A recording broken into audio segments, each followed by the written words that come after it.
今天影片的开头，我想先问大家一个可能很多人都觉得是常识的问题：感冒了该怎么办？是不是脑海里立刻就浮现出长辈们常说的那句话：只要赶快去多喝点热水，然后盖上厚棉被，好好睡一觉，发发汗就好了。走这句话，我们可能从小听到大，甚至自己感冒的时候也是这样照顾自己，也这样告诉我们的孩子：喝下一杯滚烫的热水，感觉喉咙舒服多了。再把自己裹在棉被里，出一身大汗，好像病毒就跟着汗水一起被排出去了。感觉起来，这套流程既传统又有道理，对吧？但如果我今天要告诉各位，这个我们信奉了几十年的着感冒圣经着，不但可能是错的，甚至在某些情况下，它不是在帮你，而是在着火上浇油着，把你往更危险的境地，比如肺炎推过去呢？你没有听错。那些我们以为是在对抗感冒的行为，喝热水、盖厚被，很可能正在削弱我们身体的免疫力，延长病程，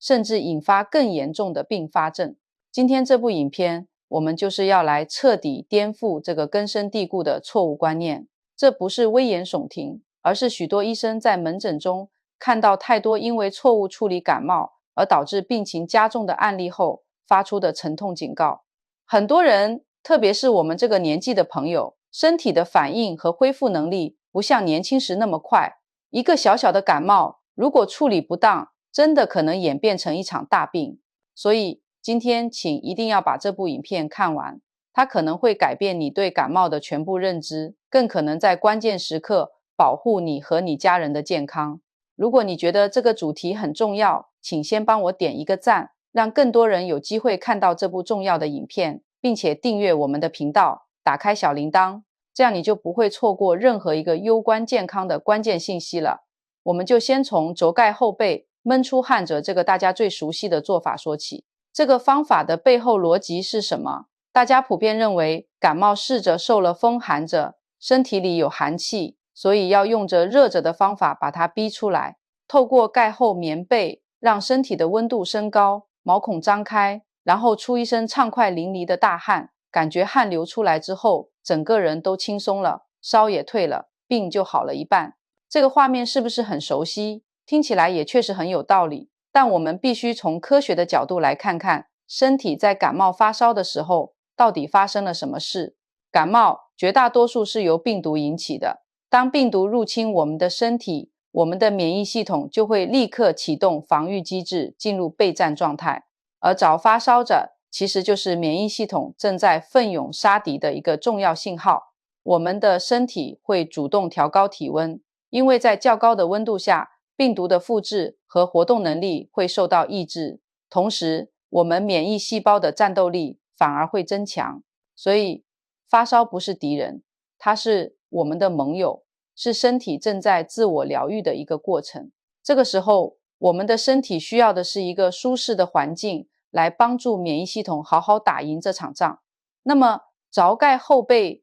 闷出汗者这个行为到底错在哪里？第一，它严重干扰了身体自然的体温调节机制。当我们发烧时，身体其实需要着散热者来将体温控制在一个安全的范围内。我们的皮肤就是最大的散热器官。但当你用厚重的棉被把自己层层包裹起来，就等于是阻断了身体最主要的散热途径，热量散不出去，全部闷在身体里，这会导致体温持续异常升高，甚至可能超过身体能承受的极限，引发所谓的着热伤害者，轻则头晕、恶心，重则可能导致抽搐、昏迷，这对于有心血管疾病的长辈来说，更是极大的负担。你以为你在帮身体者发汗排毒者，实际上你是在让身体着过热当机者。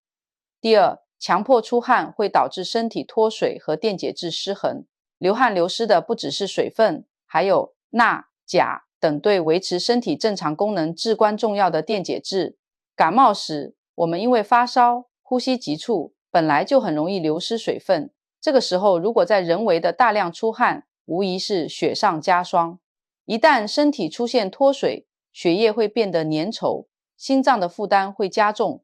各种不舒服的症状，像是头痛、肌肉酸痛、疲倦感，不但不会减轻，反而会更加严重。很多人闷出一身汗后，感觉虚脱无力，以为是浊病气轴排出去了，其实很可能只是因为你脱水了。更重要的是，在脱水的状态下，我们呼吸道黏膜的分泌物，也就是痰，会变得更加浓稠，更不容易咳出来，这就为细菌的滋生提供了温床，大大增加了并发肺炎的风险。所以你看，一个想让病快点好的行为，反而可能制造出引发肺炎的完美条件，这不就是典型的着火上浇油着吗？我之前就听一位急诊室的朋友分享过一个真实案例，有一位70多岁的伯伯，本身有高血压，因为得了流感在家发高烧，家人就是用这个老方法，给他盖了3层厚棉被，还开了暖气，想让他好好发个汗。结果半夜，伯伯不但汗没怎么出，反而开始说胡话，后来直接昏迷了过去。家人吓得赶紧叫救护车送到急诊，医生一量体温，高达摄氏41度，诊断是热衰竭并发脑病变，立刻送进加护病房降温急救。原本只是一个流感，却因为错误的照护方式，差点闹出人命，这真的不是开玩笑的。我们的身体有自己的智慧，它知道什么时候该产热，什么时候该散热。我们需要做的是着帮助着它，而不是用错误的方式去着对抗着它。所以从今天起，请把着盖厚被、闷出汗着这个观念从你的脑海中彻底删除。感冒发烧时，正确的做法应该是穿着宽松吸汗的棉质衣物，盖上适度的薄被，让身体能够自然的调节体温。如果觉得冷，可以多加一件薄被，但绝对不是把自己包成粽子。接下来我们来谈谈另一个误区，着多喝热水着。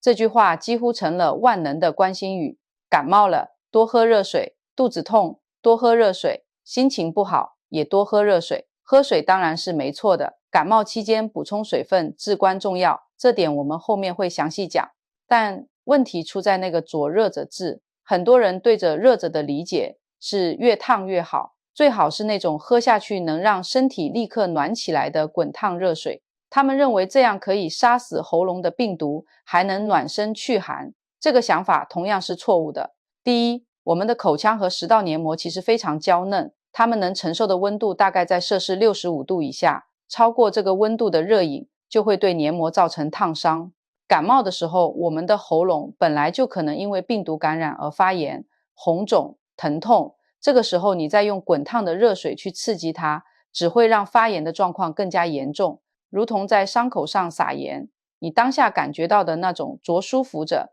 很可能只是高温带来的短暂麻痹感，但随之而来的是更严重的伤害。长期喝过烫的饮品，甚至被医学界证实会增加罹患食道癌的风险。我们是想治感冒，不是想制造新的问题，对吧？第二，喝水的主要目的是为了找补水着，而不是找补热着。感冒发烧时，身体需要大量的水分来维持新陈代谢，帮助免疫系统运作，并且稀释呼吸道的分泌物，让痰更容易排出。水的温度对于找补水着这个核心功能来说，并没有决定性的影响。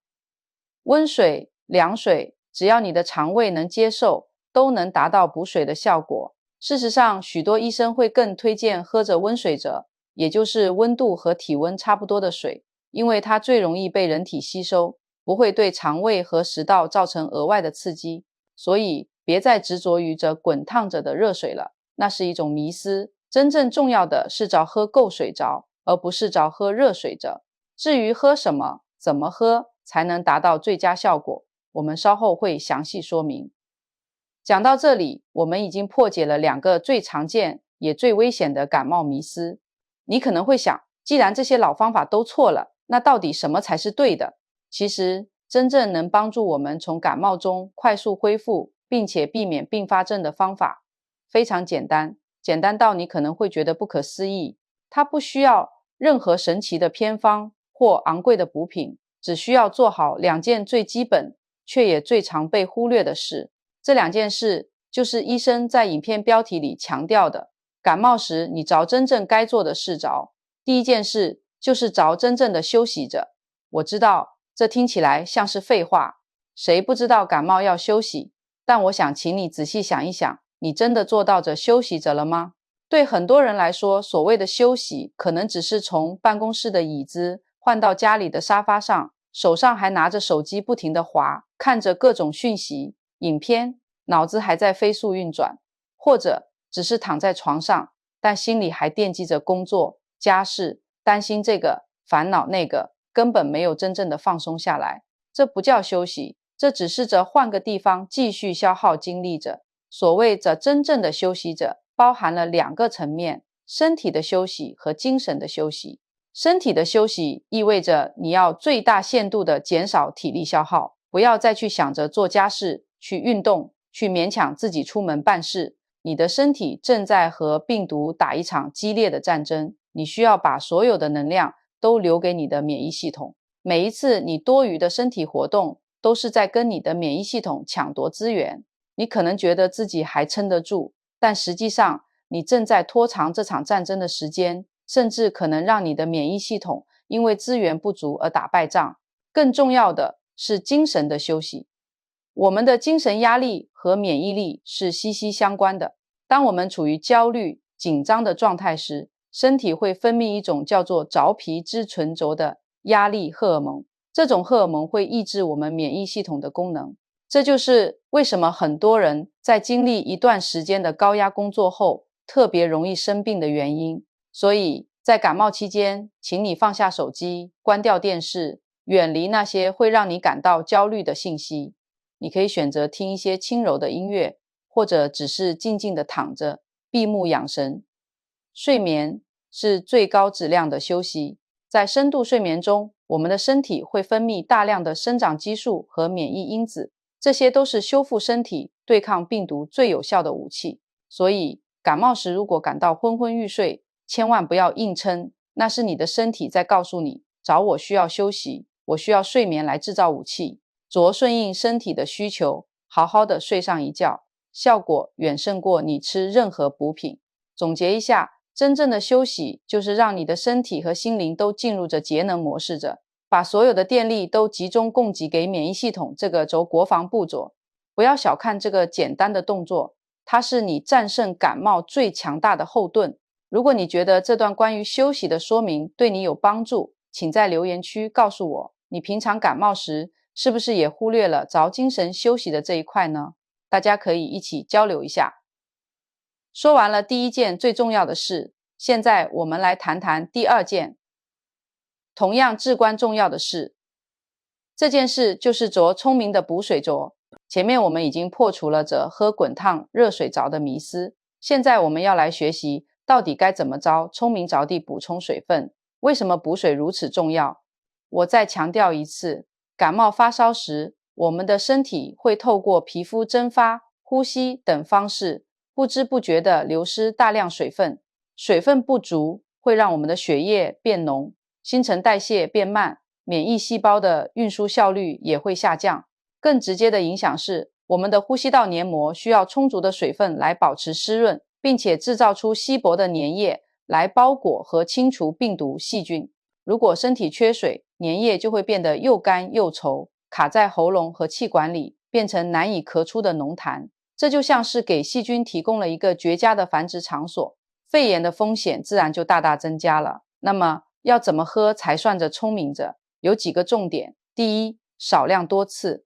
不要等到非常口渴了才一次性的猛灌一大瓶水，那个时候你的身体其实已经处于明显的缺水状态了。正确的方式是每隔15到20分钟就喝1-2口水，让身体持续的平稳的获得水分。你可以准备一个保温瓶放在床头，随时都能方便的喝到。第二，喝什么很重要，白开水当然是最好的选择，而且最好是着温着开水，它的温度接近体温，最容易被身体吸收，不会造成额外的负担。除了白开水，我们还可以有一些其他的选择，比如清淡的鸡汤、鱼汤或蔬菜汤，它们不仅能补充水分，还能提供一些电解质和营养，帮助我们恢复体力。传统上我们会喝一些柠檬蜂蜜水，温热的柠檬水可以补充维生素 C， 而蜂蜜则有润喉的效果，这也是一个不错的选择。但要注意，1岁以下的婴儿绝对不能食用蜂蜜。还有一种情况就是当你因为发高烧、大量出汗，甚至出现腹泻或呕吐的症状时，光喝白开水可能就不够了，因为这个时候你流失的不只是水，还有大量的电解质。如果只补充水分，可能会造成体内电解质失衡，引发更严重的问题。在这种情况下，可以去药局购买着电解质水藻，或者找口服补液眼藻，它们能最快、最有效地补充身体所需的水分和电解质。如果手边没有，也可以在家里用温开水加上1小撮盐和1小时糖，自制简易的电解质水应急。第三，要避开着补水地雷者。有些饮料在感冒时喝了，不但不能补水，反而会让情况更糟。第一个地雷就是含糖饮料，像是汽水、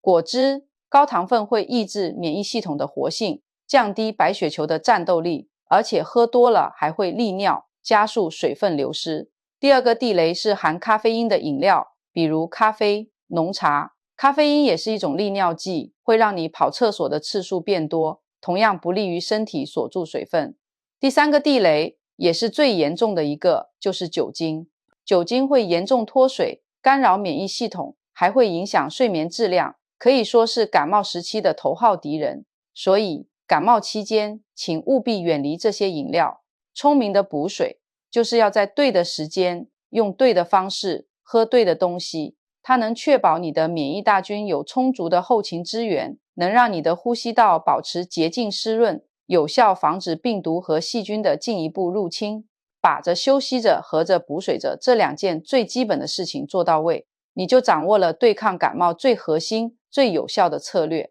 这远比你去尝试各种偏方，或者勉强自己吃一些难以下咽的食物要来得重要得多。我知道影片看到这里，可能有些朋友会有疑问，如果感冒这么简单，只要休息和喝水就好了，那为什么有时候感冒会拖很久，甚至越来越严重呢？什么时候我们就不能再自己硬撑，必须要去看医生了呢？这个问题非常关键，尤其对于我们中老年朋友来说，学会辨识身体发出的左警报信号者，是保护自己非常重要的一项能力。一般的感冒通常是一种着自限性疾病着，意思是只要免疫系统正常运作，靠着自身的抵抗力，大概在7到10天内会慢慢好转。但有几种情况，你必须要立刻警惕起来，这可能表示你得的不只是一般的感冒，或者已经出现了并发症。第一个警报信号是着持续的高烧不退者。一般的感冒发烧，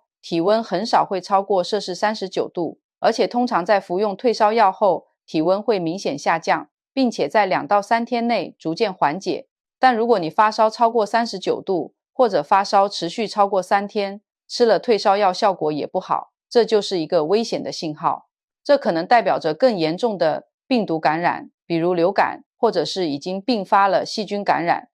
第二个警报信号是着呼吸变得困难或急促者。如果你感觉胸口发闷，好像有块大石头压着，或者走路、说话都会喘，甚至嘴唇、指甲的颜色变得有点发紫，这绝对不能等，必须立刻去急诊。这通常是肺部出现问题的典型症状，比如肺炎或者急性支气管炎，氧气交换功能受到了影响。第三个警报信号是着严重的头痛、恶心、呕吐或者意识改变者。如果你感觉头痛欲裂，和以往的疼痛完全不同，甚至伴随着脖子僵硬，或者开始感到意识模糊、胡言乱语，这可能是病毒入侵到中枢神经系统，引发脑膜炎的征兆，这也是需要立刻就医的急症。第四个警报信号是着症状好转后又突然恶化者，比如说你感冒发烧了几天，感觉好像快好了，烧也退了，结果隔了1-2天又突然高烧起来，咳嗽也变得更严重，咳出来的痰是黄色或绿色的浓痰，甚至带有血丝。这种浊先好后坏者的模式是典型的浊继发性细菌感染者的表现，意思是你的身体在对抗完感冒病毒后，免疫力暂时下降，给了细菌可乘之机，引发了像是细菌性肺炎、鼻窦炎等问题。这个时候就需要使用抗生素来治疗，光靠休息和喝水是解决不了的，学会辨识这几个警报信号，就等于是给自己的健康上了一道保险。感冒时，我们要相信身体的自愈能力，但绝不能盲目的自信，而忽略了身体发出的求救信号。特别是有慢性病，比如糖尿病、心脏病、慢性肺病的朋友，或者年纪比较大的长辈，因为本身的免疫功能就比较弱，一旦出现上述任何一个症状，都不要犹豫，请立刻寻求专业医生的帮助。今天这部影片，我们从头到尾都在围绕着一个核心观念，如何正确的应对感冒。我们破除了凿盖后背、闷出汗者和喝滚烫、热水澡这两个流传已久却非常危险的迷思，并且解释了它们为什么是错的，错在哪里。更重要的是，我们学习到了战胜感冒真正需要的，其实只有2件最简单却也最有效的事情。第一，是让身心都彻底放松的着真正的休息着；第二，是少量多次避开地雷的着聪明的补水着。这2件事就像是我们免疫系统在作战时最需要的着精良装备着和着充足粮草着。只要把这2件事做到极致，我们就能为身体创造一个最佳的康复环境，不仅能让感冒更快痊愈，更能最大限度地避免肺炎等严重并发症的发生。感冒是我们每个人一生中都会不断遇到的健康挑战，它看似小病，但如果我们用错误的观念和方法去对待它，它也可能引发严重的后果。知识就是力量，尤其是在健康这件事上，了解了正确的科学观念，我们就不会再被那些似是而非的传统说法所误导，不会再用着爱着的名义对自己和家人做出可能有害的行为。希望今天这部影片的内容能真正的帮助到大家。如果这部影片颠覆了你过去的认知，让你有所收获，请不要忘记给这部影片一个大大的啄赞着。你的每一个赞都能帮助这部影片被更多人看见，可能就帮助到了一个正在用错误方法照顾自己或家人的朋友。更重要的是，请把这部影片分享出去，分享给你的每一位亲人、每一位朋友。一个简单的分享动作，传递的不只是一部影片，更是一份关心，一份能保护他们健康的正确知识。最后，再次感谢大家的耐心观看。如果你还有任何关于感冒或健康的问题，欢迎在下方的留言区写出来，我们可以一起讨论交流。也请务必着订阅着我们的频道，并且打开旁边的找小铃铛找，这样我们未来推出更多实用的健康信息时，你才能在第一时间收到通知。让我们一起学习，一起进步，用科学的方法守护我们自己和家人的健康。我们下次影片再见。